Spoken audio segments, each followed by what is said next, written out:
प्रणाम इंडिया, मैं अजीत झा। गुजरात में विधानसभा चुनावों का आधिकारिक बिगुल बज गया है। चुनाव आयोग ने आज प्रेस कॉन्फ्रेंस करके बताया कि राज्य में 2 चरणों में वोट डाले जाएंगे। पहले चरण का मतदान 1 दिसंबर को होगा, दूसरे चरण का मतदान 5 दिसंबर को। वोटों की गिनती का काम 8 दिसंबर को किया जाएगा। उसी दिन हिमाचल प्रदेश में भी वोटों की गिनती होनी है। गुजरात विधानसभा में कुल सीटें हैं 182। इधर चुनाव आयोग का प्रेस कॉन्फ्रेंस होना था, उससे कुछ घंटे पहले ही कांग्रेस का विलाप शुरू हो गया। उसने एक ट्वीट करके चुनाव आयोग पर तंज कसने का काम किया। हम देखते हैं कि हर बार जब चुनाव आता है तो कांग्रेस हो या अन्य विपक्षी दल, वो इसी तरह की नैरेटिव गढ़ने में कोशिश में लग जाते हैं। उनका विलाप शुरू हो जाता है चुनाव आयोग को लेकर, ईवीएम को लेकर या वीवीपैट को लेकर। जैसे चुनाव 2014 में जब देश की राष्ट्रीय राजनीति में नरेंद्र मोदी का उभार हुआ, उसके बाद अगर हम कुछ एक अपवादों को छोड़ दें तो कांग्रेस और चुनावों में हार एक दूसरे के पूरक लगते हैं। तो वैसे ही जो है गुजरात में जब विधानसभा का चुनाव आता है तो एक खाम थ्योरी है, उसकी चर्चा शुरू हो जाती है। खाम थ्योरी की बदौलत कांग्रेस ने जो है 1985 में गुजरात में रिकॉर्ड तोड़ सफलता हासिल की थी। नरेंद्र मोदी जो है गुजरात में सरदार पटेल के बाद सबसे लोकप्रिय नेता माने जाते हैं, बावजूद वो अपने नेतृत्व में कभी बीजेपी को उस नंबर तक नहीं पहुंचा सके। लेकिन इस बार माना जा रहा है कि गुजरात में जो है बीजेपी उस नंबर तक पहुंच सकती है। इसके पीछे की वजह क्या है? कांग्रेस जो 2017 में बीजेपी को टक्कर देती दिखी थी, उसके लिए इस बार गुजरात में कितनी उम्मीदें हैं? जो आम आदमी पार्टी गुजरात विधानसभा से वो हर भी राज्य में विधानसभा चुनाव से पहले इसी तरह का अति उत्साह दिखाती है, लेकिन इस बार कुछ जानकार भी उसको गंभीरता से ले रहे हैं। उसमें कितना दम है उसके अति उत्साह में, इन सब पे हम चर्चा करेंगे। उससे पहले जो विलाप है देश में जब जब चुनाव आते हैं 2014 के बाद से, ये कांग्रेस और विपक्षी दलों का, इसके पीछे की मंशा क्या होती है ये समझने का प्रयास करते हैं। जैसा कि हम सब जानते हैं कि बीजेपी एक ऐसी पार्टी है जो साल के 365 दिन सक्रिय रहती है। ऐसा नहीं है कि वो चुनावों के वक्त जगती है। वो एक चुनाव से दूसरे चुनाव लगातार उसका जो पार्टी की मशीनरी है वो मोर्चे पे लगी रहती है। यहाँ तक कि जो पार्टी के राष्ट्रीय अध्यक्ष होते हैं, चाहे वो अमित शाह रहे हों, अभी जेपी नड्डा हैं, वो भी आप देखते होंगे कि जब कहीं पे उन्हें चुनाव में जीत मिले तो वो जश्न मनाने के लिए नहीं ठहरते, वो जो है दूसरे चुनावी मोर्चों पे निकल जाते हैं। इसी तरह जो पार्टी प्रभारी हैं, जो एक राज्य में चुनावी सफलता दिलाते हैं, तो फिर उनको जो है और मुश्किल मोर्चे पर, चुनावी मोर्चे में भेजा जाता है। तो इस तरह से पार्टी जो है सो लगी रहती है। भले चुनाव 5 साल पर आते हो, लेकिन उन राज्यों में भी जहां आज मान लीजिए चुनाव हो गए तो ऐसा नहीं है कि पार्टी सो जाती है, वो अगले चुनावों की तैयारी में लग जाती है। यहाँ तक कि आम चुनावों को लेकर जो 2019 में बीजेपी ने दोबारा सत्ता में वापसी की, उसके बाद 2024 को लेकर उसने तभी से तैयारी शुरू कर दी। इसके ठीक उलट जो कांग्रेस है या अन्य बीजेपी विरोधी जो दल हैं, विपक्षी दल हैं, वो क्या करते हैं, जब चुनाव एकदम सिर पे आके खड़ा हो जाता है, जब उनके अस्तित्व के लिए जरूरी हो जाता है कि वे चुनाव के मैदान में जाएं, तो वो सक्रिय होते हैं। इसलिए वो क्या करते हैं कि चुनाव से पहले ही इस तरह का नैरेटिव गढ़ने की कोशिश करते हैं जिससे लगे कि चुनाव आयोग या ईवीएम या जो वीवीपैट है, ये सब जो है बीजेपी के या मोदी के पिट्ठू हैं, ताकि जब चुनाव के बाद जब नतीजे आए और उनकी जो जनता से जो उनका कनेक्ट नहीं है, जनता का जो भरोसा नहीं जीत पा रहे हैं, जो नेतृत्व क्षमता की कमी है उनमें, इन सब चीजों पे चर्चा नहीं हो। इसलिए वो क्या करते हैं कि इन चीजों का चुनाव से पहले ही विलाप करना शुरू कर देते हैं और नतीजा आने के बाद और जोर जोर से इन पर विलाप करने लगते हैं। इसका मकसद यही होता है कि इससे वो जो है अपने नेतृत्व क्षमता को लेकर, जनता से पार्टी के का जो संपर्क नहीं होता है, या जो पार्टी की मशीनरी सुस्त पड़ी रहती है, या पार्टी का जो नेतृत्व है वो चाटुकारों से घिरा रहता है, इन पे बात नहीं हो, वो दबा देना चाहता है। इससे उन्हें यह सहूलियत होती है कि अगर इन चीजों पे चर्चा होगी तो फिर तो उनके नेतृत्व पे जैसे ही सवाल उठेंगे तो उनका अस्तित्व ही संकट में आ जाएगा। फिर जो ये अपनी अपनी पार्टियों को बपौती की तरह चलाते हैं, उस तरह से नहीं चला पाएंगे। ये दल जब कहीं पे मान लीजिए यदा कदा किन्हीं राज्यों में अगर बीजेपी जो है हार जाती है और ये विपक्षी दल जीत जाते हैं, तब फिर ये उस पे जो है चुप हो जाते हैं, तब जो है वो लोकतंत्र की जीत हो जाती है। लेकिन जैसे ही बीजेपी जो को सफलता हासिल होती है तो वो उसको ये लोकतंत्र की हत्या के रूप में प्रचारित करने लगते हैं, ये बताने की कोशिश करता है। अब देखिए, कांग्रेस जो है उसने चुनाव आयोग जैसी संस्था पर नवीन चावला जैसे चुनाव आयुक्त, मुख्य चुनाव आयुक्त को थोप दिया था। वो भी इसको ऐसे प्रचारित करने लगती है कि ये मशीनरी जो का दुरुपयोग बीजेपी कर रही है, इसलिए जो है उसको चुनावी सफलता मिल रही है। जबकि वो कभी भी ये नहीं देखती है कि बीजेपी किस तरह से, बीजेपी का पूरा जो कार्यकर्ता है या पूरा संगठन है किस तरह से जमीन पे काम करता है, मेहनत करता है और जनता के सीधे संपर्क में रहता है, जिनका उन्हें चुनावों में लाभ भी मिलता है। अब फिर गुजरात के चुनावी समीकरणों पर लौटते हैं कि गुजरात की जमीन पे क्या चल रहा है। सबसे पहले बात कांग्रेस की कर लेते हैं, जो मुख्य विपक्षी दल है। और अभी तक गुजरात में जो चुनाव होते रहे हैं वो कांग्रेस और बीजेपी के बीच सीधा मुकाबला रहा है। कांग्रेस ने 2017 में उसके लिए काफी उम्मीदें जताई गई थी और वो जब नतीजे आए तो उसमें वो कड़ी टक्कर देती दिखी भी थी भाजपा को, जो नतीजे अंतिम आए थे। हालांकि वो भाजपा को सत्ता से हटा नहीं पाई थी। तो उस पिछले बार 2017 के विधानसभा चुनावों के बाद कांग्रेस की जो उम्मीदें थी वो, चूंकि नरेंद्र मोदी जो है वो गुजरात से निकलकर केंद्र की राजनीति में आ गए थे, भारत के प्रधानमंत्री बन गए, तो उसके बाद गुजरात में जो है पाटीदारों का आंदोलन शुरू हो गया। हार्दिक पटेल के नेतृत्व आप जैसे जानते हैं, तो हार्दिक पटेल थे, फिर जिग्नेश मेवानी थे या अल्पेश ठाकुर थे, ये जो तीन लड़के थे, इनके इर्द गिर्द जो है कांग्रेस की सारी रणनीति सिमटी हुई थी। इनको उम्मीद थी कि इस से जो नाराजगी पैदा हुई है उसका लाभ मोदी के जाने के बाद जो है उसका लाभ जो है उनको मिल जाएगा और वो भाजपा को सत्ता से बाहर कर देंगे। ऐसा हो नहीं पाया। अब जब 2022 आया है तो इन तीन लोगों में से हार्दिक पटेल और अल्पेश ठाकुर अब बीजेपी के साथ आ चुके हैं। 2017 में जो कांग्रेस के प्रदेश अध्यक्ष थे भरत सिंह सोलंकी, वो 2017 से 2022 के बीच चर्चा में तभी आए हैं जब उनकी खुद की पत्नी ने उनके ऊपर गैर मतलब अन्य महिलाओं के साथ जो है संबंध रखने के आरोप लगाए हैं। इसको लेकर उन्होंने सोनिया गांधी को चिट्ठी भी लिखी थी, तभी वो चर्चा में आए हैं।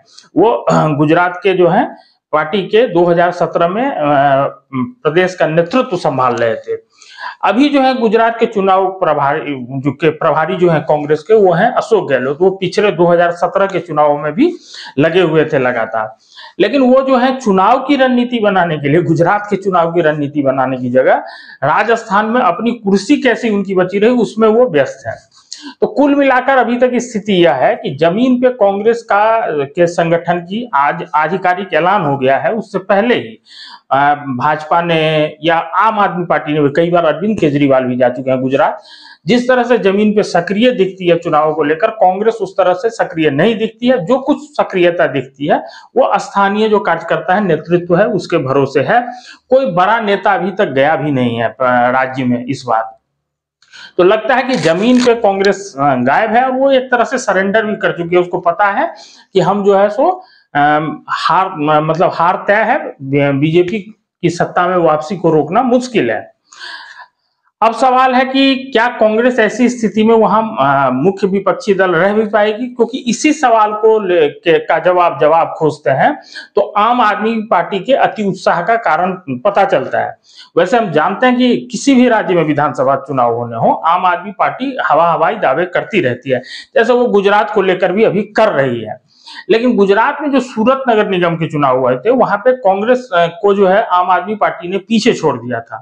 तो उसी को लेकर जो है कई जानकार भी कह रहे हैं कि संभव है कि आम आदमी पार्टी इस बार गुजरात में अपनी जमीन बनाने में कामयाब हो जाए। तो आम आदमी पार्टी का मानना है कि जिस तरह से दिल्ली में जो भाजपा विरोधी वोट थे, जो कांग्रेस के वोट थे, वो पूरी तरह से शिफ्ट होकर उसकी तरफ आ गए, ऐसा ही गुजरात में होगा। ऐसा होने पे वो मुख्य विपक्षी दल हो जाएगी और बीजेपी के साथ उसका मुकाबला हो जाएगा और वो इसी तरह से चीजों को प्रचारित भी कर रही है। लेकिन क्या है कि नगर निगम के चुनाव जो है वो शहरी चुनाव है और विधानसभा के चुनाव पूरे राज्य के चुनाव होते हैं, वो ग्रामीण इलाकों में भी होते हैं। तो अभी जो गुजरात में आम आदमी पार्टी का जो संगठन का जो स्तर है वो उस तरह का नहीं है कि उसकी हर जगह जो है एक समान प्रभाव या पहुंच हो। तो एक तो आम आदमी पार्टी यहाँ कमजोर दिखती है। दूसरा क्या है कि जो कांग्रेस के परंपरागत वोटर है, ध्यान रखिएगा, मैं भाजपा विरोधी वोटर की बात नहीं कर रहा हूं, कांग्रेस के जो परंपरागत वोटर हैं उनको भी आम आदमी पार्टी अपनी तरफ अभी तक आकर्षित करने में कामयाब नहीं हुई है। अभी वैसे चुनावों में वक्त है, 1 महीने का वक्त है, लेकिन अभी तक वो कामयाब नहीं हुई है।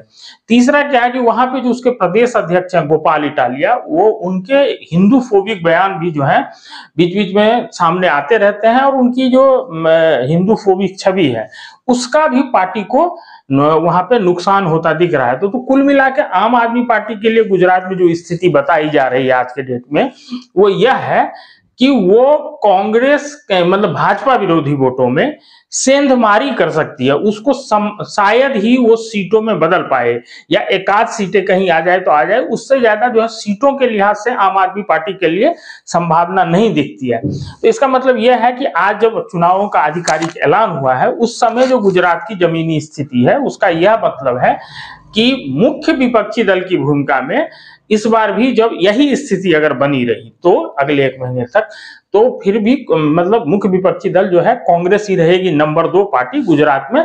उसकी सीटों में जो है सो जो 2017 के मुकाबले बहुत मतलब सीटों की संख्या काफी कम हो सकती है। अब है कि एक शुरुआत में हमने बात की थी कि गुजरात चुनाव जैसे ही आता है खाम थ्योरी की बात शुरू हो जाती है। तो खाम क्या है कि 1985 में जब गुजरात में विधानसभा के चुनाव हुए थे तो वो विधानसभा चुनाव इंदिरा गांधी की हत्या की से जो उपजी सहानुभूति थी उसकी छाया में हुए थे, और माधव सिंह सोलंकी ने एक जातीय समीकरण गढ़ा था जिसको कहते हैं खाम, मतलब क्षत्रिय, हरिजन, आदिवासी, मुस्लिम। उसकी बदौलत कांग्रेस को राज्य में 55% से ज्यादा वोट हासिल हुए थे और सीटें आई थी 149, ये रिकॉर्ड है। माधव सिंह सोलंकी उसके बाद मुख्यमंत्री बने। उसके बाद राज्य में कांग्रेस के पतन का दौर शुरू हो गया और कांग्रेस धीरे धीरे जो है वहां पे कमजोर होती चली गई और गुजरात एक तरह से भाजपा का अवैध किला बन गया। इससे यह भी पता चलता है कि जो गुजरात की जनता है वो जातीय समीकरणों के आधार पे भले कभी कभार झांसे में आ जाए, लेकिन अमूमन उनके वोट करने का जो ट्रेंड है वो जातीय समीकरणों के लिहाज से नहीं है। एक तो ये तो है कि उसके बाद खाम की सफलता कभी कांग्रेस नहीं दोहरा पाई। दूसरा आप देखिए कि 2017 के विधानसभा चुनावों से पहले पाटीदार आंदोलन गुजरात में कितना व्यापक तरीके से हुआ था, हिंसक भी हो गया था। लग रहा था कि बीजेपी को बहुत नुकसान होगा। नुकसान तो हुआ जब चुनाव हुए तो, लेकिन वो नुकसान इतना व्यापक नहीं था कि भाजपा को सत्ता से ही बाहर फेंक दे। तो वहां अभी भी वो जो है चुनाव में जो सबसे महत्वपूर्ण मुद्दा जो है, जो जिस आधार पे लोग वोट करते हैं, वो हिंदुत्व का मुद्दा है और यही बीजेपी का मजबूत पक्ष है।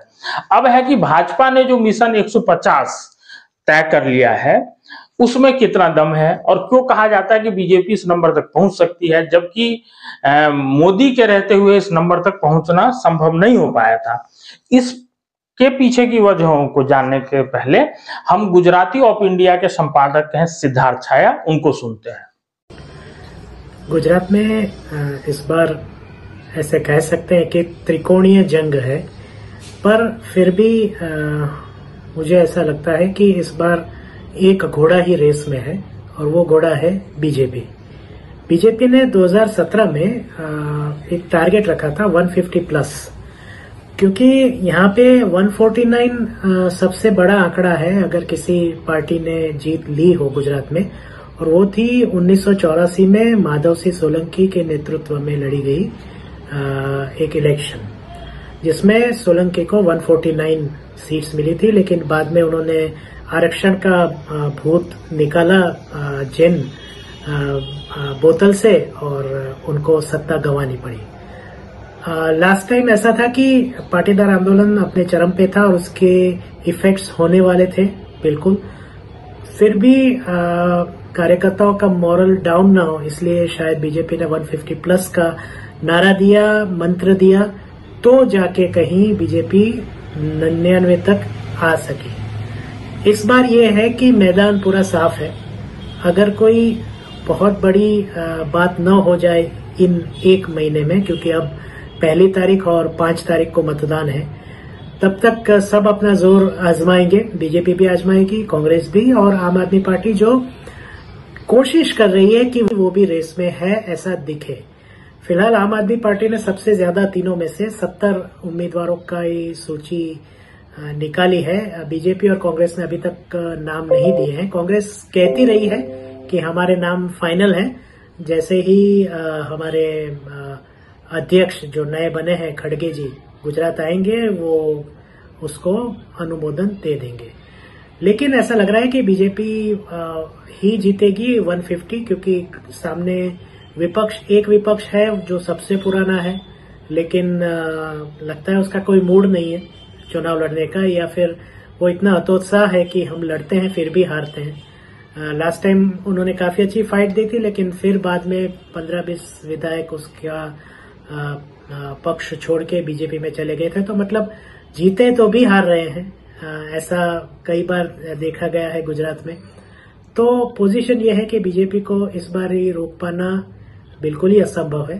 हाँ, ऐसा हो सकता है कि बीजेपी, अगर मैं कम से कम आंकड़ा भी रखूं तो 120 से कम इस हालत में उसको नहीं आनी चाहिए, जबकि इस बार आंकड़ा जो करंट विधानसभा है उसका 111-115 तक है। मतलब वो 99 हम गिने लास्ट टाइम का, तो उसके हिसाब से 120 इस तरफ आनी चाहिए। अभी आप सिद्धार्थ को सुन रहे हैं, तो सिद्धार्थ ने बताया कि 2017 में भी गुजरात में भाजपा ने मिशन 150 तय किया था। जहां कहीं भी चुनाव होते हैं, भाजपा इसी तरह से जो है एक नंबर तय करती है कि वहां तक पहुंचना है, उस लक्ष्य को लेकर चलती है। वहां ज्यादातर चुनाव में हमने देखा है कि उस नंबर तक बीजेपी जो है नहीं पहुंच पाती है।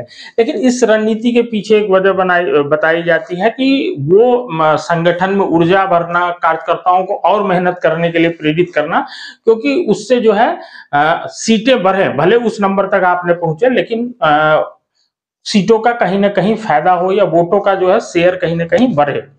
तो इसलिए इसके पीछे यह रणनीति मानी जाती है। लेकिन इस बार गुजरात को लेकर माना जा रहा है कि 2017 में जैसे क्यों यह तय किया गया था, सिद्धार्थ ने बताया कि जो पाटीदार आंदोलन वगैरह के कारण जो मोरल डाउन था कार्यकर्ताओं में, वो जोश भरने के लिए भी यह मिशन तय कर लिया गया था। लेकिन इस बार मानना है कि गुजरात में बीजेपी के लिए बहुत संभावना है कि वो मिशन 150 को पूरा कर ले। इसके पीछे की एक वजह जो बताई जा रही है वो है फैक्टर ये कि आम आदमी पार्टी जो है, और कुछ सीटों पर ओवैसी के लिए भी कहा जा रहा है कि अभी तक जो सीधा मुकाबला होता था बीजेपी और कांग्रेस के बीच, जिसमें जो बीजेपी विरोधी वोट थे वो कांग्रेस को मिल रहे थे, इस बार उसके हिस्सेदार जो है कुछ सीटों पर ओवैसी हो गए हैं और कुछ सीटों पे आम आदमी पार्टी हो गए हैं, जिसके कारण इन सीटों इन वोटों में बंटवारे का फायदा माना जा रहा है कि बीजेपी को सीटों के लिहाज से हो सकता है बीजेपी जो है वो 55% वोट के नंबर तक ना पहुंच पाए, जैसा 1985 में कांग्रेस कर चुकी है, लेकिन उससे कम वोट हासिल करके भी भाजपा उस नंबर तक पहुंच सकती है, ऐसा जो है जानकारों का मानना है। अभी जो कुछ सर्वे आए हैं वो सर्वे भी क्या बताते हैं। एक सर्वे एबीपी सी वोटर का था जो अक्टूबर की शुरुआत में किया गया, उसमें भी यह अनुमान लगाया गया है कि आम आदमी पार्टी को 2-3 सीटें आ सकती हैं, लेकिन वो कांग्रेस के वोट में, मतलब भाजपा विरोधी वोट में जो है सेंधमारी करती दिख रही है।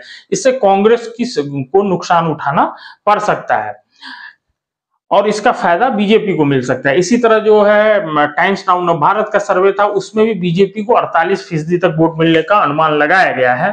लोक नीति CSDS ने एक सर्वे गुजरात सरकार को के कामकाज को लेकर किया था, उसमें जो 2/3 लोग थे वो सरकार के, जो लोगों ने भाग लिया उस सर्वे में, उसमें से 2/3 लोग सरकार के कामकाज को लेकर संतुष्ट थे, और यह जो संख्या है ये 11% ज्यादा है अगर हम 2017 की बात करें। तो इस लिहाज से माना जा रहा है कि बीजेपी के लिए इस बार भले नरेंद्र मोदी मुख्यमंत्री का चेहरा नहीं है, अभी भी वो राज्य में स्टार प्रचारक हैं, और भाजपा के लिए पूरे देश ही नहीं, गुजरात ही नहीं पूरे देश में सबसे बड़े चेहरे हैं। इसके बावजूद जब वो मुख्यमंत्री पद का चेहरा नहीं है, बीजेपी के लिए इस लिहाज से संभावना मानी जा रही है कि वो 150 के नंबर तक, मतलब एक जो खाम की थ्योरी की बदौलत कांग्रेस ने जो जिस नंबर तक पहुंची थी, हिंदुत्व की राजनीति और नरेंद्र मोदी की लोकप्रियता जो और है उसकी बदौलत भाजपा इस बार जो है उस नंबर तक पहुंचने में कामयाब रहेगी। इसकी बहुत सारी संभावना गुजरात को लेकर जताई जा रही है। वैसे अंतिम नतीजे क्या होंगे ये तो 8 दिसंबर को पता चलेंगे। यह स्पष्ट है कि अभी तक की जो स्थिति है उसमें जो है ज्यादातर लोगों का मानना है, जो जमीनी स्थिति अभी दिख रही है कि बीजेपी की जीत को लेकर कोई संशय नहीं है।